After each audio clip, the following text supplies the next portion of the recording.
Welcome back. Welcome back to another soul-driven interview. I'm so excited today. We are going to be diving into medical astrology with Kira Sutherland, who's an Australian naturopath, nutritionist, herbalist, and astrologer. Welcome to Soul-Driven, Kira. Well, thanks for having me. Excited to be here.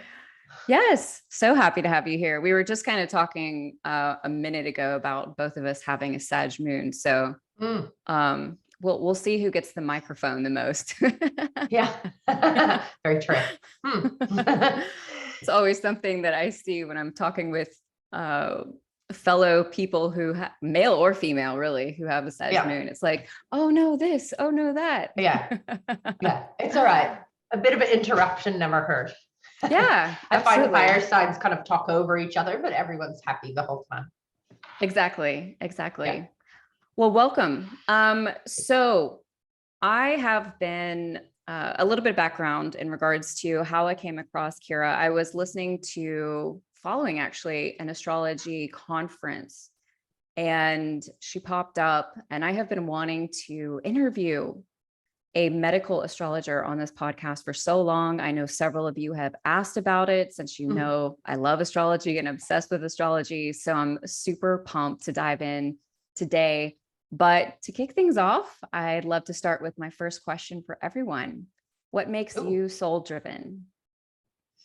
What makes me soul-driven? Oh, that's probably my Sag moon.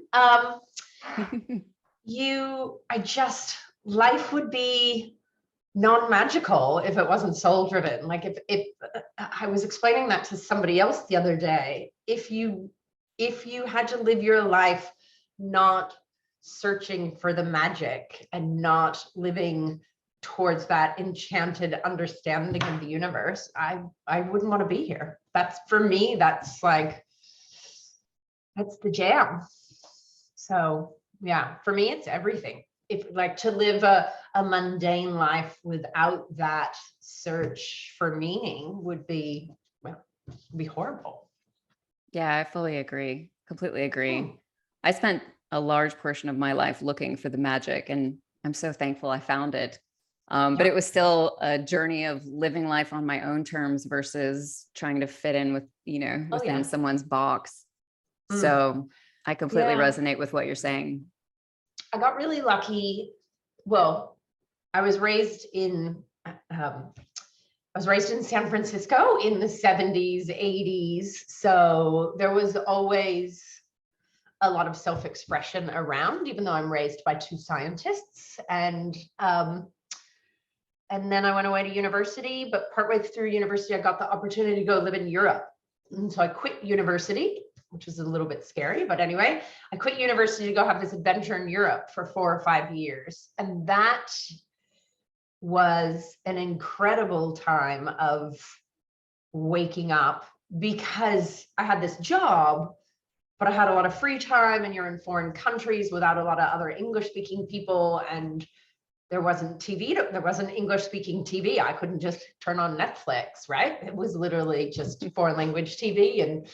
And so there was a lot of book reading and a lot of time in your own head to search. So I got this great gift from 19 around just, diving deep in almost every major city in Europe. There is an English, there's a esoteric bookstore that has a lot of books in English as well as whatever language, if you're in Paris or wherever. And so, that was my juice, was a lot of reading, because there was, I'm dating myself heavily, but there was no internet. There was, an English movie once a week at the movie theaters. Traveling is I think the gateway to finding yourself. I had shared with you again before we started recording that I don't have kids, but if I did, I know that after they finished high school, unless they just felt crazy strong about it, I would be like, go travel for a couple of years before you make any kind of decisions. Have that time for yourself, do the thing, go live in another country, enjoy other cultures. I mean, it's such a powerful initiation, for anyone to really take. It's so true. We actually, my husband and I are very similar. We've had both lived around the world before we met each other. And so we even do a lot of travel with my daughter, because we only have one, which makes it easy. And yeah, we can't even imagine not traveling all the time. Pre-graduation, she's 16, so she's getting close. But yeah, we've talked a lot about gap years, or, taking at least a semester off to just go adventure. It's, yeah, you have that moment of enchantment. Well, life always feels enchanting when you travel because it's different. You're not in that mundane, right? And so I think I read about this somewhere as well. We notice the synchronicities more while we travel because we don't have our regular things to fall back on. And imagine if we lived our life looking for those synchronicities all the time. Yeah, well, you have to be more aware. Amazing. I know, but it would be amazing if we could keep that turned on during regular daily life. Yes, absolutely. Absolutely. So one of the places that I wanted to start with you, which is pretty random, but I would love you have such a very unique accent, a very unique voice, and I would love to know where it comes from. Yeah. It's actually not an unusual question for me. So I'm born and raised in California, San Francisco. Both my parents are American. And then when I was 19, I moved to Europe for 5 years. And then in my early 20s, I moved to Sydney, Australia, although I had been an exchange student here in high school. And so I've lived in Australia almost all my real adult life, except for 2 years where my family unit, we moved to Canada for 2 years, went and kind of had a sabbatical in the mountains, in the ski fields. But I travel a lot back to the US and Canada. So it's a motley accent, but yeah, it's funny because I can be anywhere and people will pop around the corner and go, I heard that voice. I knew it was you, because I don't quite sound Australian to Australians. And then, yeah, sometimes, yeah, it's not as strong. I used to sound more Australian, but not since we went back to Canada for a while, because I was the west coast of Canada, which kind of sounded like San Francisco. And so I just adopted it back. But yeah, sometimes I get mistaken for Irish. So I don't, yeah, it's all over the place. I love it. Very cool. Yeah. All right, Kira. So I'm curious to know where this journey with medical astrology began. Was this in the midst of reading books in Europe, or how did you come to it? Look, reading books in Europe, I was definitely reading a lot of astrology. But when I came to Australia to live, once I stopped traveling, that was okay, I'm going to formally study naturopathy, which is different in Australia. It's a 4-year undergrad degree. So I was doing that. But at the time, I also went and formally studied astrology. It was as soon as I had finished traveling, I was like, oh my God, now I can actually find a teacher and take these classes. Because again, this is the early 90s. And, there's no internet where you can listen to amazing podcasts and study with these amazing teachers all around the world. The way it's global now is, you physically had to locate a teacher in your hometown. And I found this amazing astrology teacher. And by the time I was doing the 2nd year of astrology study, she taught this class, one little 2-hour class on the body rulerships of medical astrology. And in studying naturopathy, we're looking at that's part of a herbalist training, or herbalist, you would say over there. And a lot of the old herbal books have these rulerships of, oh, this plant is ruled by Mars, this plant is ruled by the sun. So I had been exposed to that. There was this idea in the West of energetics around herbs, and Mars is hot and dry, and things like that. But once I hit this medical astrology class for 2 hours, I was like, this is it. This is this, it was like a system. There's this system in the West that we have kind of forgotten. Traditional Chinese medicine and Ayurveda still very much have these systems of analysis using the elements and temperatures, and they assess the body differently than, Western naturopathy. We've become very evidence-based, which is great, but we're starting to lose the soul within naturopathy that when I studied, there was a lot more spirituality and energetics taught in naturopathy. And so medical astrology for me was like, oh my God, here's our energetics. This was part of medicine in the West until 300 or 400 years ago. And, you know, Galileo used to teach medical astrology. Nobody knows that at a medical school in, you know, Italy. And so it was this huge dive into every book I could find on medical astrology, because there weren't any people teaching it at that time where I lived, like, that I knew of. So I'm a self-taught medical astrologer. Yeah, that's my long story. That's how I found it. And when I found it, that was kind of, I've always done it in the background when I look at people naturopathically, but a lot of my clients, some of my clients don't even know I do it, but I'm still assessing people energetically, even though they don't know that. Yeah. Yeah, I would think that would be really crucial to your work. I had heard, and you can share with me if this is true or not, but I had heard that at some point, doctors had to be certified in medical astrology in order to practice. Is that true? I mean, that's hundreds of years ago. It was Right. part of their training. And if you go back in medicine, the history of medicine, you might not hear about it like medical astrology, but they would talk about temperaments and humors. So sanguine, choleric, melancholic, phlegmatic are the temperaments, and the humors, which are, you know, yellow bile, black bile, this kind of stuff. And that really got thrown out at the same time we stopped bloodletting and stopped leeching people and, you know, using leeches, although that's back. So yeah, it's a lot of that system got incorporated more into psychology and human analysis. You know, the temperaments were all about the combination of the elements, you know, the 4 elements that we use in the West: earth, fire, air, water. But that whole system almost got changed. It did get changed, and it ended up in psychology, you know, with, you know, analysis of people like Myers-Briggs and all those kind of tests you can do. You can actually trace the analysis of humans that way back to the elements and the temperaments, and you can trace that in links back to medical astrology. But we just don't know it. It's like Jung was hugely into astrology. He has a whole book written on how he applied astrology with his clients. But no one talks about it. Jung, Carl Jung. Oh yeah, yeah. Sorry, that's my accent. Yeah. Carl Jung. There we go. Yeah. Yes. Yeah. I've definitely read about that before, or read about his connection and utilization of astrology.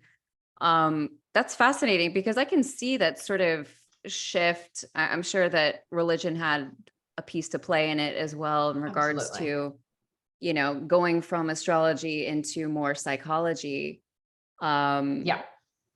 So I guess before we dive in too much, if you could just share with us, if you could just explain what medical astrology is in case someone's listening who isn't familiar. I probably should have started there. That's all right. So, oh my gosh, what is medical astrology? So it is it's just another way of looking at the energetics of the human body. So if you are really into astrology, and I'm sure a lot of your listeners know this, we're not just our sun sign. You know, everyone talks about what day you're born and this is what you are, but when you do proper astrology, you get the birth time and the birthplace and you draw up a map, which is a natal chart, which is the circular chart, which is, I mean, I'm explaining astrology right now, but anyway, you know, the way I describe it to clients that don't understand astrology is it's like if you were sitting, if you're at the center of the circle and you look up, it's what the blueprint of the heavens the moment you incarnated. And it's these energetics that you were born to work with, and life paths and karmic stuff. But in medical astrology, it comes down to, here's your strengths and weaknesses within the physical body and your temperament, as far as like, you know, do you carry a lot of heat in your body? Are you more of a cold constitution? So it basically gives you a blueprint of your constitutional strengths and weaknesses. And then when you analyze it, you can see how to better support somebody or better, you know, I think that's one of the ways I can explain it. One of the things I love about it is people can come with a problem and you can find in the chart where that problem is, but then you can look at the underlying issues aggravating that problem. And I think that's really nice as a roadmap, because sometimes we get health ailments physically that we just can't place why it's happening. And so by looking at someone's blueprint, you can really go, oh, well, you have this huge nervous system issue in your chart. You know, you somebody who's, you know, like a Gemini and with Libra rising or something like that. And so they're so air-based that their nervous system is always on this high place that needs, you can just see better how to nourish somebody. And not to keep going on my monologue here, but the other beautiful thing is we're not just physical, right? We have our emotional being, our mental, our spiritual being, and you can see all those layers within astrology. So sometimes when there's physical ailments that are kind of stuck and we're doing everything we can to get it better, but it's not budging, astrology gives you that beautiful map of how to work in that area spiritually or mentally, or, you know, take, like, say you were having a problem with your Mars, we can go and work with Mars on these other levels rather than the physical level. And hopefully the body vibration then gets happier in that area and releases some of the physical stuckness as we work on the mental, emotional. Did that make sense? Yeah, absolutely. I'd love to like kind of bring it down a little bit. Maybe we can talk about maybe like the 4 different elements and maybe like some pros and cons with each, you know, in regards to health. Maybe some things that to some folks, because I definitely don't want to dive into all the signs, but Oh yeah, sure. I feel like the elements would be easier.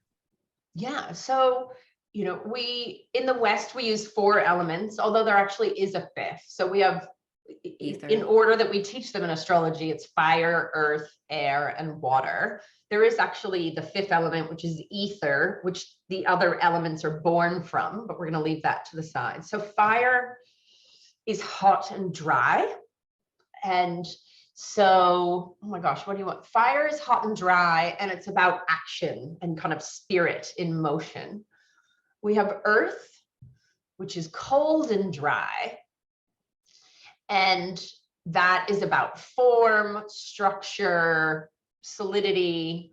Things don't go as fast with earth, right? It's cold and dry, so it kind of pulls in. Whereas earth is fire is very expansive.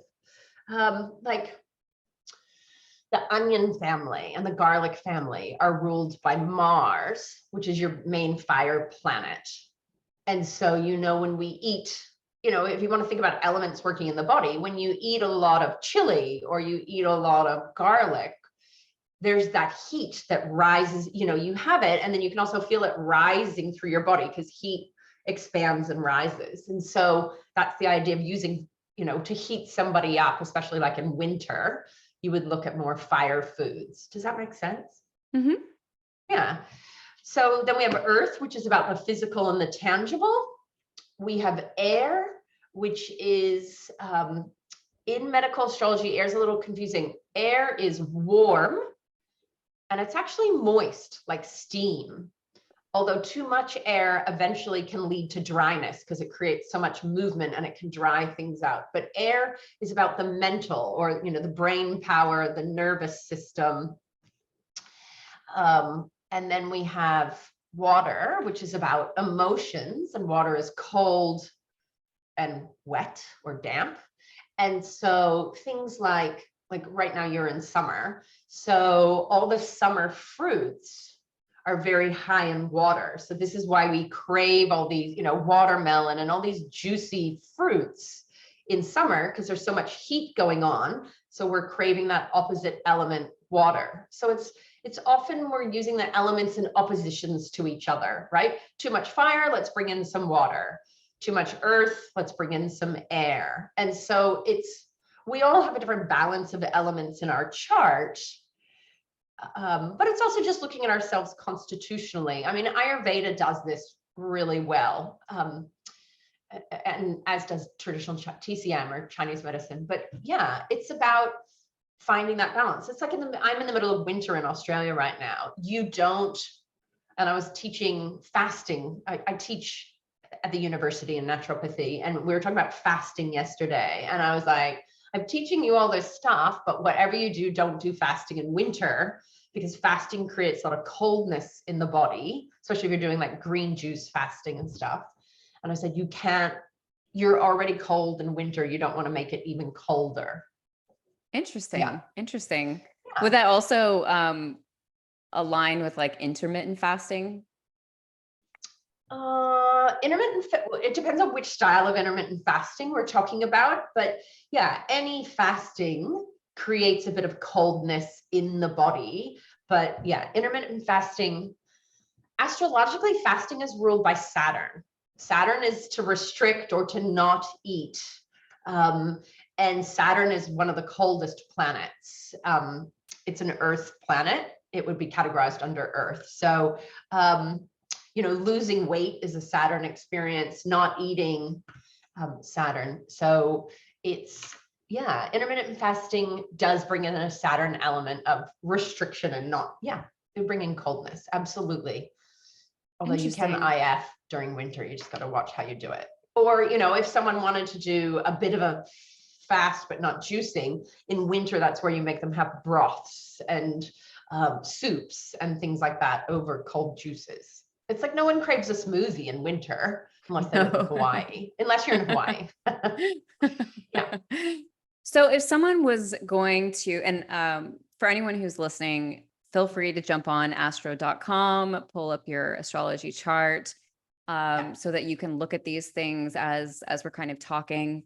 But if someone was to look at their chart, I know that, as I shared with you, astrology is a science. You spend decades learning and there's still more, but what is the first place that you would suggest people look on their chart that would be important for them to learn? Sure. So, the first thing I think most astrologers will do is go, where is somebody's sun? Because that's about, in medical astrology, your sun is your like vitality, your core energy. You would look at the sun, you would look at the moon. The moon is about your emotions, but it's also how we nourish ourselves, and it's about our nutrition. The moon actually rules, nutrition. So I would look at both of those. And then the big thing I look at is the rising sign or the ascendant. And that's where people need their birth time. That's why we, as astrologers, ask people for accurate birth times, not guesstimates. Because your ascendant in regular astrology, non-medical, we talk about it as, it's like the mask we wear, the filter we put things through, even before we let it get to the sun sign. So it's like the glasses that we put on and see the world. But in medical astrology, your ascendant rules your physical body. So as much as you might be a, Leo sun sign or Aquarius sun sign, your rising sign is often where we have more physical ailments. It's like kind of our Achilles heel, because when we're under stress, we kind of ricochet right back to our ascendant. The way I explain it in medical astrology is, think of your ascendant as your battle shield, like if we were Viking shield maidens, or people. It's where we come into battle with. It's where we come in contact with our physical world. And so the ascendant is a big area that I look at medically, because that's probably the most under stress. And the first house, if people, we take the astrology chart and we divide it into 12 pieces of pie, and those are all called houses. And the ascendant starts the first house. And the first house is all about the physical body and how we respond to stress and how we experience the world in our incarnate form. So that's a really important area. And then I'd be remiss not to say the sixth house.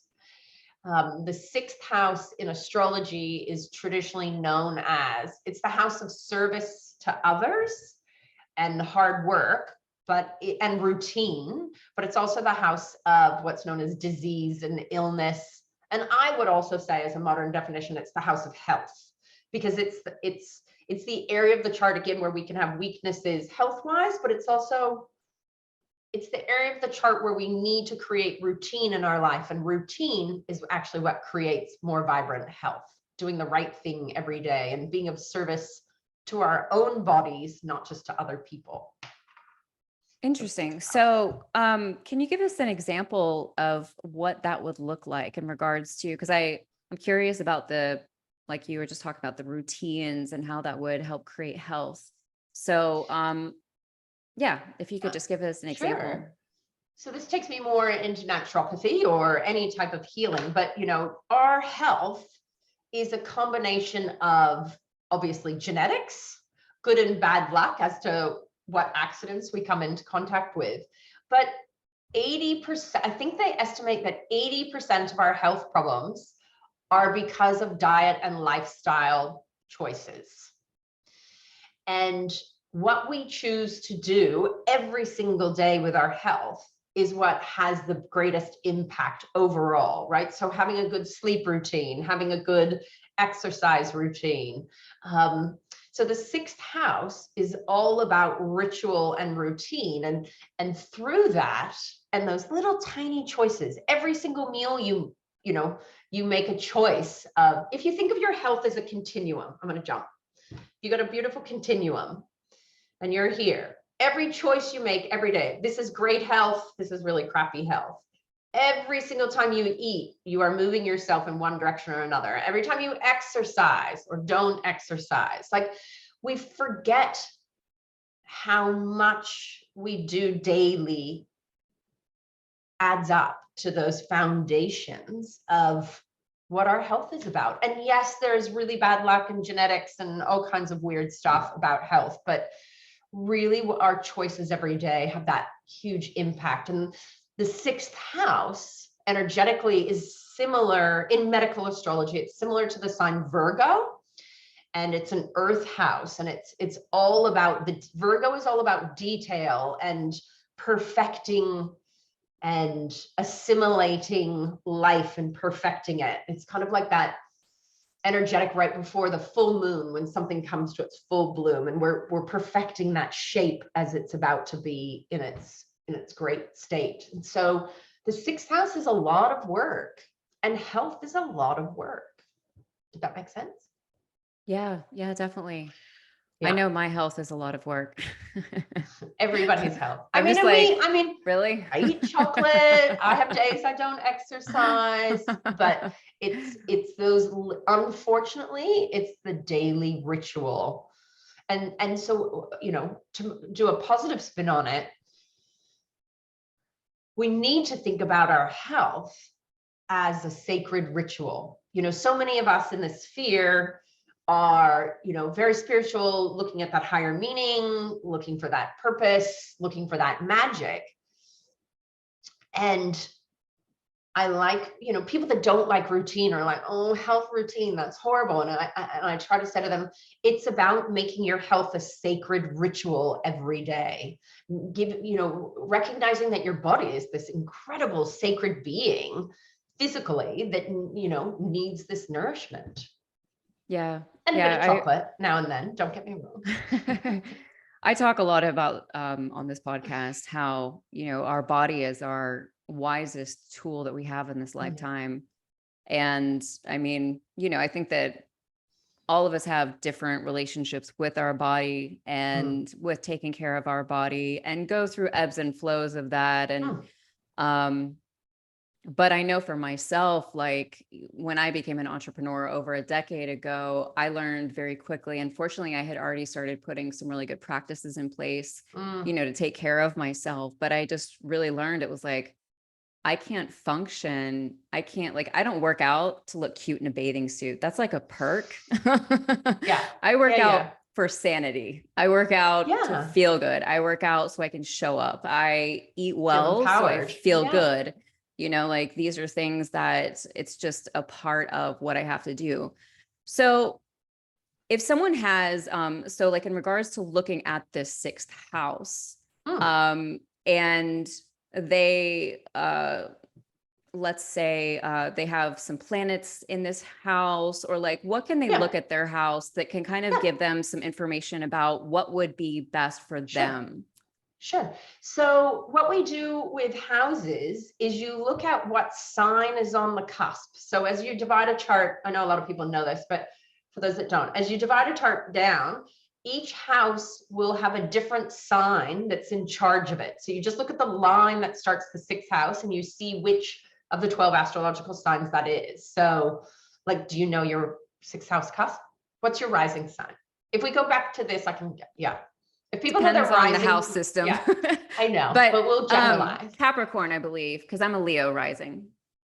Okay, so if you have Capricorn on the 6th, that's earth, that's cold and dry. Capricorn is, you look at the body parts that Capricorn rules. So Capricorn is in charge of the skin, it's in charge of the skeleton, teeth, ligaments, tendons, things of form and structure, hair for protection, not for beauty.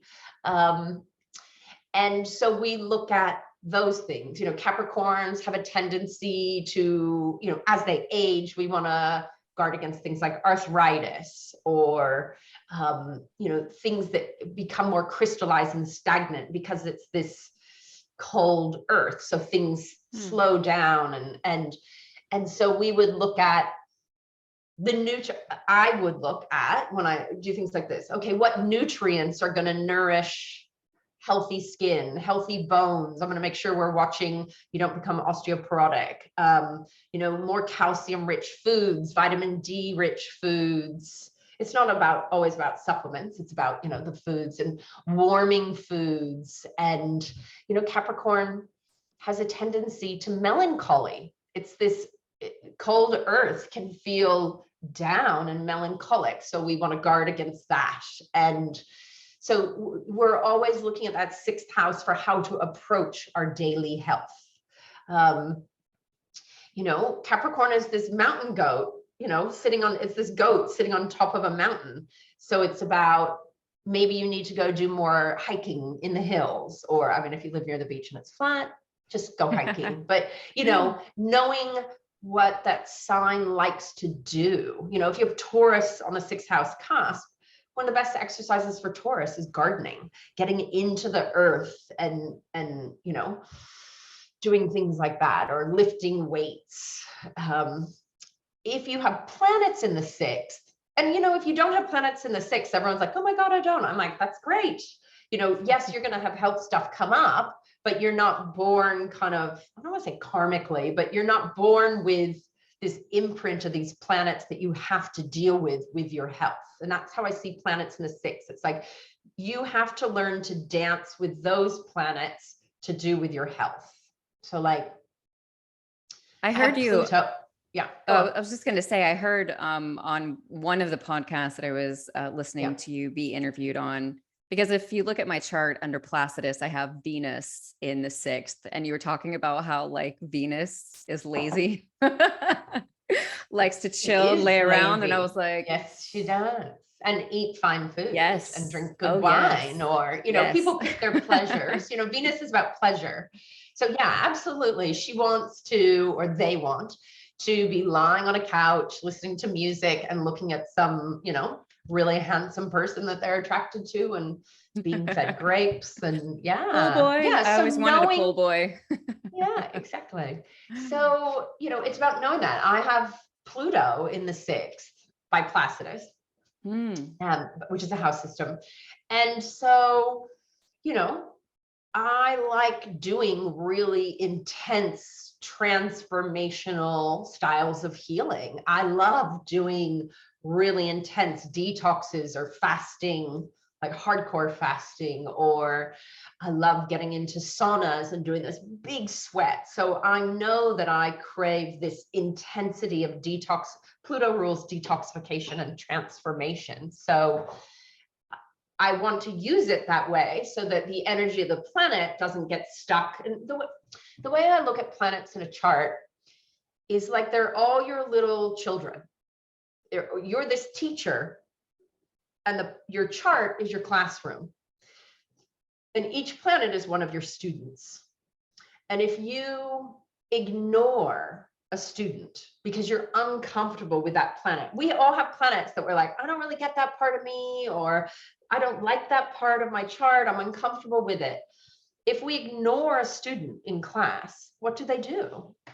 They become the naughty student that acts up. They're the mischief maker causing chaos because it wants attention. And so I like to think of the chart as this class that you need to learn to get working together, but each child needs its day to itself as well. And we need to take each planet out for a play. Or, if you think of your chart like a orchestra, everybody needs a solo, everybody.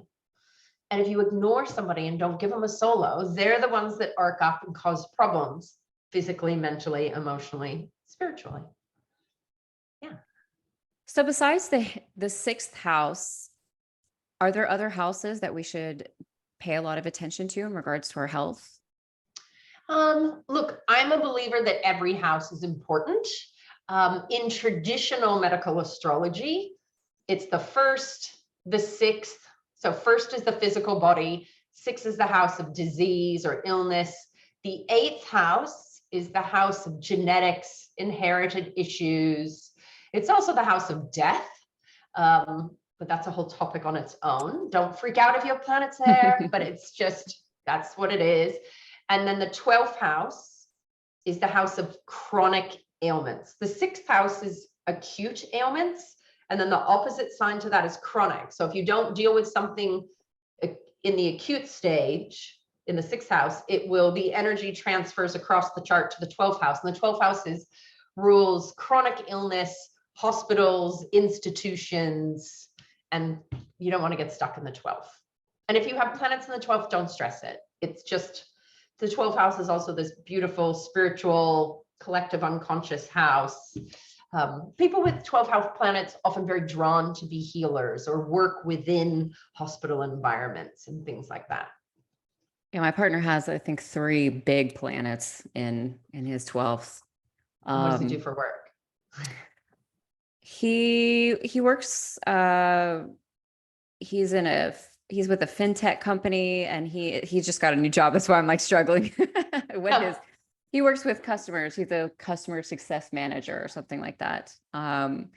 He hasn't fully tapped into his healing yet, but I know that having his hands on me is just the most wonderful. It just pours through him energetically. I can feel it.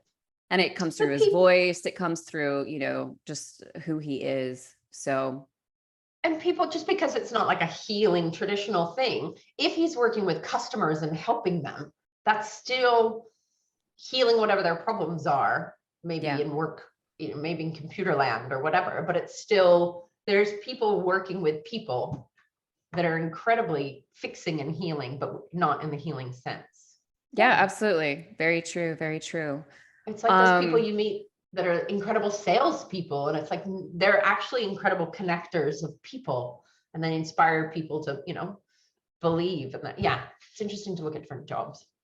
Yeah, I always tell my clients that in regards to healing is not just hands-on, but with him, my partner specifically, because his hands-on is so incredible. I'm just like, okay. Keep that going. Yeah. We'll see. We'll see where it goes. So with the, okay, so 1st, 6th, 8th, and 12th. Those are the traditional houses to focus on health-wise. But I honestly see health issues come up in every house. Don't ignore the other houses. Right. One of the listeners had asked about the 8th house in particular. They were interested to know if you are able to tell when someone's going to pass away, if they are in the midst of a life-threatening illness, or even outside of that. Look, I'm going to say there's traditional techniques to look at timing of life, how strong somebody's health is going to be constitutionally in their life. There are ways to examine what's known as a death chart, and that question comes up a lot. I would never do a consult where I would predict death or not. Like I do get questions about this. I'm really sick. Am I going to live or not? That is so far removed from an ethical thing to be able to predict, because truly, if you look at transits and progressions, transits are like, you have your natal chart and then where the planets are right now in the universe and how that's affecting you. And when you're looking at illnesses and things like that, you are looking at transits and what's getting triggered. And there are certain planets that are supposedly more involved in when you die, but they're not actually the planets you would think they are. There are things like Jupiter, which, we think of Jupiter as good luck and expansion, but it's also moving on to the next bigger realm. But, truthfully, we all have 2 or 3 transits that you could go, oh, you could die from that every year, but we don't. We're all still here. So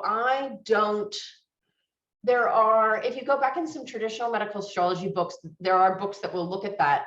I, as a medical astrologer and as a naturopath, I will not do predictive health. I won't even predict, hey, this illness is going to go away. You're going to have this for the rest of your life. More traditional astrologers might. They might be like, oh, this is so chronic and it's going to last forever, because I think that's not a healthy dialogue for our brain and our soul to hear. Because how do we know, like, say you have this big bad Pluto transit coming up. Pluto is death and rebirth and transformation and, going into your own underworld and coming back. But how do I know that transit is going to be your death versus you are just going to have a transformational understanding of who you are and come out the other side? So I personally don't do any predictive astrology like that. When people email me about that, which is all the time, I'm like, that's not my thing. There's a form of astrology called horary astrology, which is asking a question and then the chart gives you kind of an answer about it. Horary astrologers are the better people to ask these questions of. I don't know ethically if somebody would actually go, oh yeah, you're going to die or you're going to live. Because, and again, why I don't deal with that is if I seed that in you, what is it going to grow? I don't want to scare somebody. And so the practitioner in me has these ethics where I can't do that. If somebody has already died, I will look at the chart for the triggers of when it happened. Like you can look at a death chart of someone who's already passed, but I've got a lot of ethical stuff about prediction of, people want to know timing of when they're going to get better. And it's like, how quick are you going to learn the lesson around what your body's trying to tell you versus maybe that's just, about you learning to live with that situation. So it's a tricky question. In traditional texts, they, and I do this jokingly now, they talk about your 8th house, planets in it, being kind of like how you're going to die. So like Mars in the 8th was, falling off a horse, being stabbed, being shot, something. Mars is kind of violence. Neptune would be death by drugs or drowning, but that's when you go back to these old texts, we also didn't have amazing surgeries, antibiotics, antivirals. Life was a lot more precarious when we did a lot more of this type of prediction. And I don't think it's really, that's a very long thing I've just said there. But I warn people to be very cautious of it because you don't want to plant stuff in their head. But let me say, 3 or 4 times a year, I have clients book in and they're like, this astrologer told me this transit's going to be Cancer. And they are freaking out. You never ethically tell anybody a disease they're going to get. You can't predict that from an astrology chart. Yes, you have a transit coming up. It could be one of 30 things. How you can't name that it's going to be Cancer. And I'm going to swear, you can't fucking tell someone that. Like you can't.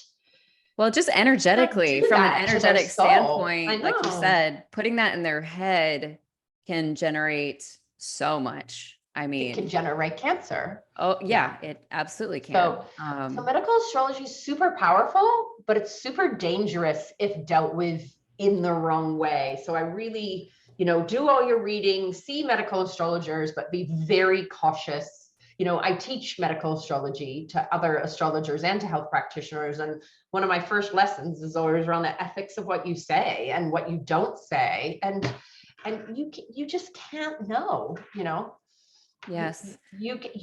Yeah. It's a perfect segue into your teachings and your trainings. So I'm curious, first of all, I would love for you to share more with us, but I'm also curious if folks who are complete beginners can jump right into medical astrology, or if they need to have like a foundation of astrology and then learn medical astrology. You know what I mean? What is that process? Look, I think knowing a bit of astrology first makes it much easier, because it's like trying to spell words without knowing the alphabet. So I would say, but you can read one astrology book on, just know what each sign is about, know what each planet is and its glyph, its symbol, know what each house is, understand the basic idea of transits, or but you don't need to know a lot. It also depends on what your other information is that you have, like I'll jump onto that in a minute, but basic understanding of what a natal chart is, and then you can go into medical for sure. But it's like learning, when we go to learn astrology, it's this whole world that you have to learn about. Medical astrology is the whole world again, but with different definitions. So you can do a lot without knowing much astrology, but it's definitely going to help. I teach classes. I've actually divided up, because I'm a naturopath as well. I have all these healers, naturopaths but like physios, doctors, whoever that, chiropractors that want to learn medical astrology. So I actually last year taught a class called Medical Astrology for Health Practitioners, which was literally for people with great medical knowledge, but some people in the class had never looked at a natal chart. So I taught it from a very basic medical point of view. Astrological point of view. And so now this year, I'm teaching medical astrology for astrologers, which is much higher knowledge. You don't actually have to have that much knowledge, but it's taught from an assumption of what I just went through, but from not understanding a lot about the body and diseases. So actually, and they're both on my website, available to do anytime once they've been taught. So I actually have divided it into two, because there's such two different groups that want to learn medical astrology. Yeah, that makes complete sense. It's been a lot of fun doing that, rather than trying to kind of aim it down the middle. Well, when you niche it out, I would think, especially from a teaching perspective, you have so much more freedom in regards to how to how to plan, how to focus, those sorts. And then even for the people itself, that's completely different. Yeah, that's been really fun to do it. Wonderful. So do you teach in person and on self-paced? Yeah. So I teach online, just off my website. There's tons and tons of one-off courses. There's links to lots of podcasts, which your link will be on. So you can hear a lot without paying for anything if you just kind of click on all the podcasts. But yeah, there's one-off classes you can do, and then there's bigger 5-week, 10-week courses, but it's all self-paced. It's available pretty indefinitely. I can't stand when I sign up for a course and I only have 6 months to get it done, because I sign up for too many courses. So it's Same. up there. And by the end of this year, I should have my first book out. It's actually a bit of a crime that I don't have a book. I have about 2 medical astrology books half written. So I'm doing a bit of sabbatical and getting some books out. Nice. Definitely be looking forward to that. Face-to-face teaching. Obviously I'm in Australia, so that mainly happens here. Although because of COVID, there hasn't been much. I do tend to lecture at a lot of the big astrology conferences. I'm fortunate enough to get asked to speak at a lot of those. So whether it's a one-off class, or sometimes I get lucky enough to do a whole workshop. So like in 2 weeks, I'm flying out to I'm flying to San Francisco, and then Colorado, there's a big astrology conference that there's 100 teachers coming to this conference to lecture. Is that the So it should ESAR be one? ESAR. Yeah. ESAR's Okay. yeah. And we just had NORWAC was in May, which is in Seattle. And so there's big conferences that happen once a year, once every 2 or 3 years. So that's a great way, not just me, but to find new teachers. You know, I think online teaching is so amazing, but there's something about face-to-face and the energetic exchange that you get to have. I'm super excited for that to restart after 2 years of online. Yeah, I'm completely with you. Like if I don't know, I just really like being in the live element of a class, even if it is online, when it's live, like for me personally, I really thrive on that a lot better.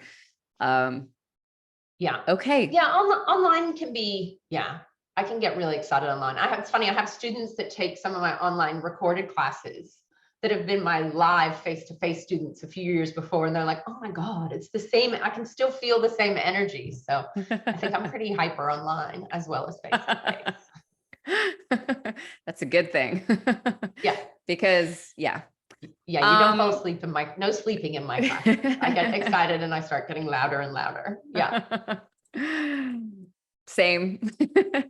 Yeah. Whoa. Okay. So let's transition here into the lightning round. Okay. I'm ready. I think. Yes. Okay. So first question, what is the one habit that you can't live without? Coffee. It's the ritual of having it in the morning, and it can actually be decaf or regular, but coffee. Do you have a favorite brand? I'm in Australia, so it'll be different brands. It's a local coffee shop. I get their beans. Nice. But those are usually the best ones. Here's a better answer. Italian stovetop is how I make my coffee. It's not so much the coffee brand, it's how it's brewed. And I love really strong. I learned to drink coffee in Italy, so strong. Nice.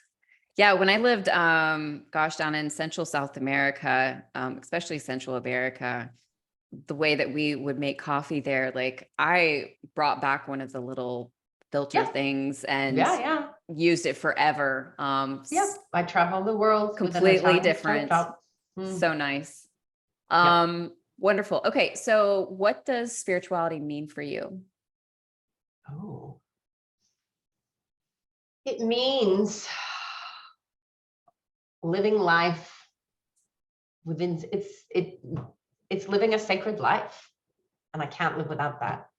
Yeah. So I'm a spiritual eclectic, learn from everywhere and just kind of infuse it into what works for me. But yeah, it's about living a magical life.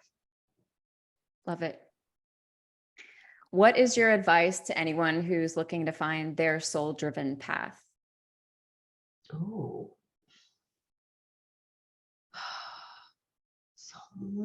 It would be about not just sticking to one thing, going and adventuring, whether it's astrology, human design, numerology, going and reading the original texts, not just the live teachers now, and finding what sings to your soul. But there will be multiple things that sing to your soul. But yeah. Yeah, I love the adventure piece in that. I think that's huge. Okay, last question. It's a big one. You ready? Yeah. Where is your favorite place to connect with people online? Oh, that was totally not the question. I thought you were going to say, like, where's my place to connect with nature? I was like, in the mountains, in the redwood trees by a stream. To connect with people online.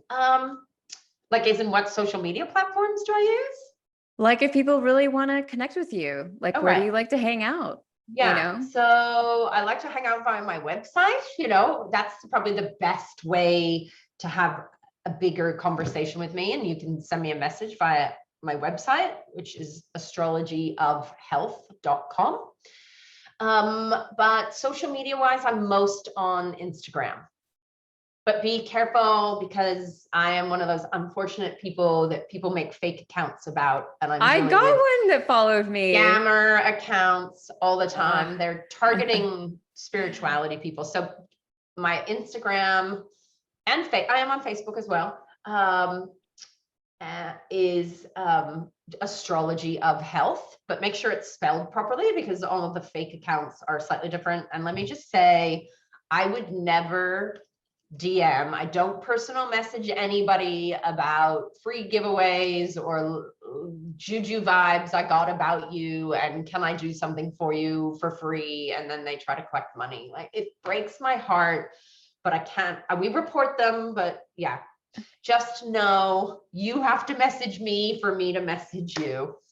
Yeah. But Instagram, I'm always on almost every day. Awesome. I do have days without socials.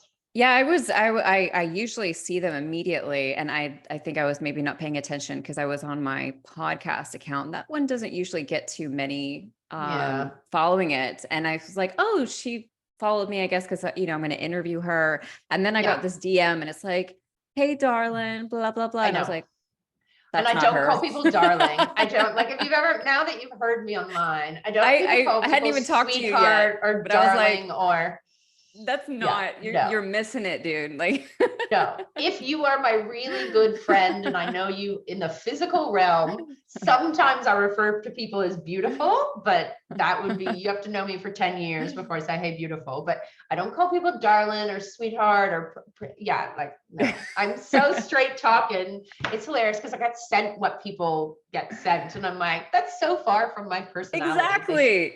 They should listen to more, the scammers need to listen to more podcasts to mimic who I am. Right? But yeah, they're doing terrible. So be terrible careful job. of that.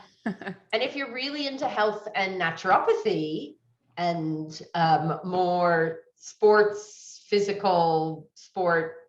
nutrition naturopathy, my other Instagram is Uber Health.